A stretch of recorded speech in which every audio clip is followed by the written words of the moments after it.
Bonjour aux auditeurs de Salam Sénégal. La Cour africaine des droits de l'homme et des peuples a, entre autres missions, de protéger, promouvoir, défendre les droits humains inscrits dans la Charte africaine des droits de l'homme et des peuples. Son nouveau président se fixe plusieurs objectifs. L'exécution, par exemple, des décisions de justice rendues par la Cour. Le magistrat Modibo Sako. Il s'agit essentiellement des ordonnances, des mesures provisoires et des arrêts. Et à ce jour, très peu d'États ont exécuté en tout ou partie de nos décisions.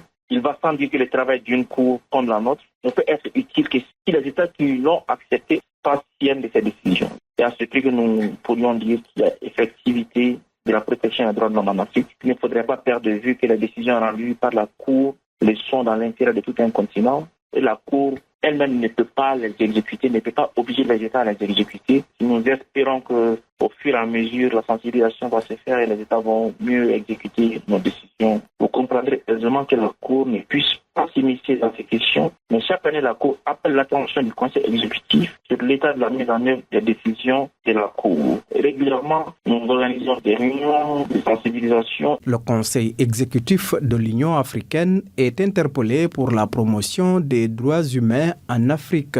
En effet, l'article 29 du protocole de Ouagadougou établissant la Cour est sans équivoque. Le juge Modibo Sako, président de la Cour africaine des droits de l'homme et des peuples. L'exécution des décisions des juridictions internationales est une chose. La Cour africaine a un acte de naissance. C'est le protocole de Ouagadougou. Le protocole prévoit en son article 29 que les arrêts de la Cour sont notifiés au Conseil exécutif composé des ministres des Affaires étrangères et des États et le Conseil exécutif veille à l'exécution des décisions de la Cour africaine des droits de l'homme et des peuples au nom de la conférence des chefs d'État et de gouvernement. Alors, juridiction que nous sommes, nous appliquons les textes. Les textes donnent mandat à une instance de l'Union africaine pour s'occuper de l'exécution des décisions. Donc nous, c'est la distribution de la justice. Le président de la Cour, basé à Arusha en Tanzanie, renseigne que sur le plan judiciaire, l'institution a mis en place un mécanisme de suivi d'exécution des décisions de la Cour. C'est tout pour votre chronique judiciaire. Merci d'avoir suivi. À jeudi prochain.